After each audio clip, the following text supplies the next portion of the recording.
Hey guys, welcome back. So today we're looking at lesson 10, composing figures. So what we have here is angles of an isosceles triangle. So here's a triangle. So we've got two sides that are the same and one that's different. So this is an isosceles triangle. What we want to do is reflect triangle ABC, over the line AB. Label the image of C as C prime. So we're reflecting this triangle over this side right here. So that means our C is going to be the only thing that's actually going to change because our A and B values are going to stay the same because they're on the line of reflection. So C is going to come off over here, right around there, and we'll extend that line up. Obviously, mine is not a very good drawing. It's a rough sketch, but we have this here, and then this would be C prime. So we've got our C prime. We know that this side has to be 3, this side has to be 2. Now, if we rotate triangle ABC prime around A, so point up here, so that C prime matches up with B prime, that means we're taking this and we're rotating it down. So that's going to end up just being the original. That's a really bad line. The original triangle is what it's going to end up being. So what can you say about the measures of angles B and C? Well, and I'm going to show you what this looks like a little better drawn out. So here you can see that, and when we rotate it back in, rotating A, B, C prime as described takes A, B, C prime back to the original triangle, but our C prime is where our B originally was, and our B prime is where our C originally was. So the measures of angles B and C are the same. Neither the rotation nor the reflection change the angle measures. So since these transformations take the angle at C to the angle at B, they must have the same measure. So this is essentially proving that isosceles triangles, the base angles, so these two angles down here, are the same angle. That's always the case with isosceles triangles. The two angles at the bottom are always going to be the same measure. So this kind of shows that for us. Okay? All right. So the next thing, triangle plus 1. So here is triangle ABC. We want to draw the midpoint M of side AC. So we're going to draw the midpoint. Midpoint means that it is halfway between A and C. So it'll be right about there. So there's our midpoint. Now, rotate triangle ABC 180 degrees using center M. So remember this is M.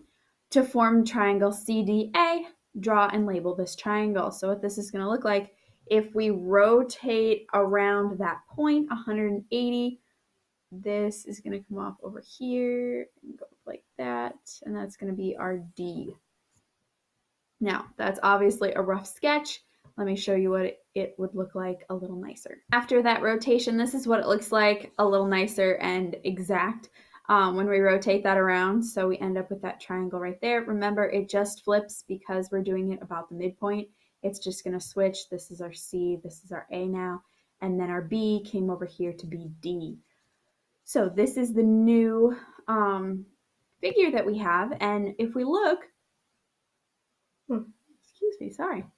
Number 3 says, what kind of quadrilateral is ABCD? So if we look at this, what kind of quadrilateral did we end up with? We ended up with a parallelogram. So the 180 degree rotation around M takes line AB to line CD, and so these are parallel. It also takes line BC to line AD, so these lines are also parallel, and that means it's a parallelogram. So this is a parallelogram. This side and this side are parallel, and this side and this side are parallel. And it's four-sided, so that's how we know we have a parallelogram. And if we think about how the area of a parallelogram is related to the area of a triangle, we know it's 2 times the area of the triangle because it's base times height. So, and this one doesn't show it, but this down here for the green triangle is our A prime, and this is our C prime. Remember, they get switched around when we rotate it, okay? All right, back to this. So the last part, triangle plus 2. So the last one we went from one triangle to having 2 triangles, so we added another one. Here the picture shows 3 triangles. Triangle 2 and triangle 3 are images of triangle 1 under rigid transformations. So the original is triangle 1, and then 2 and 3 are its images. So describe a rigid transformation that takes triangle 1 to triangle 2. What points in triangle 2 correspond to points A, B, and C in the original triangle? So going from triangle 1 to triangle 2, how would we get it to look like that? So this goes back to what we just looked at in the other one, right? We went about the midpoint. Let me get a different color. The midpoint, which would be right here. So we went and used the midpoint to rotate 180 degrees. So rotate 180-degree rotation about, let me label this, let's see, A, B, C, D, E, about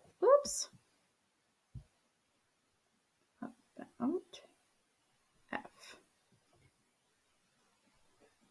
And so we did a 180-degree rotation about F. And so in triangle 2, so triangle 2, C goes to A, so it corresponds to A, and D corresponds to B, and A to C. So if we think about it, the ones from this one that correspond over here, so A is C and C is A, so those flipped, remember, and then B is the same as D. All right, for number 2, describe a rigid transformation that takes triangle 1 to triangle 3. What points correspond to A, B, and C from the original triangle? So same idea, but this time we're on a different side, right? So we're going to have the midpoint of side AB is what we're going to rotate around, and this will label G. So that's point G, just so that we have a reference point. So rotate, so 180-degree rotation about G. And so then same triangle 3, E corresponds with C. So E corresponds with C, and A corresponds to E. Oops, hang on. So A is going to go to B, if my marker will work. B, so A to B, and then B to A. Whoops, not a triangle. Sorry. B to A. So figuring out, knowing that these two are switching because they're on the line that's has the point of rotation, and then E is this C over here. Now for 3, find 2 pairs of line segments in the diagram that are the same length and explain how you know they are the same. So we know that AE, so knowing our different relationships, so knowing what AE correlates to, it's going to correlate to BC. So AE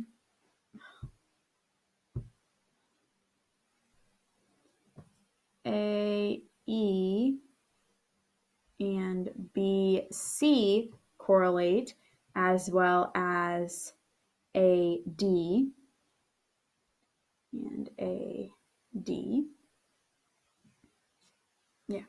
And then we also have AB and CD are the same as well. So our AB and our CD are the same. So we've got those different relationships there. So we've got those 3. There are more because we've got the side AC which corresponds to BE, is also the same. So different similarities. Now, how do we know that they're the same?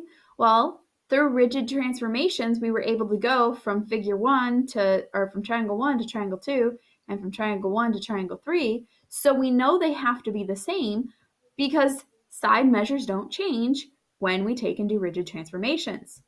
So for 4, find two pairs of angles in the diagram that have the same measure. Explain how you know. Well, angle D and angle ABC, angle ABC. Anytime we have an angle that could be, so this B has one here and here, we need to name it with 3 letters to make sure that we know which angle we're talking about. With D over here, the only angle is this one right here, so we know it's just that. It's just D. But this one, if we said B, well, it could be this B or it could be this B. So we have to use 3 letters to show that. So A, B, C are the same. And E and angle ACB. Angle E and angle ACB are the same. Now, we could go through and list out all the angles in here because, what do we know? Rigid transformations mean that the side lengths and angle measures stay the same, so they're preserved. Doesn't matter how many times we do a transformation, it's going to maintain the original values. Those angle measures, those side measures, they are going to stay the same. They will not change so long as you're doing a rigid transformation, okay? So your key word for today is properties. Properties. If you guys have any questions, feel free to ask. Have a great day.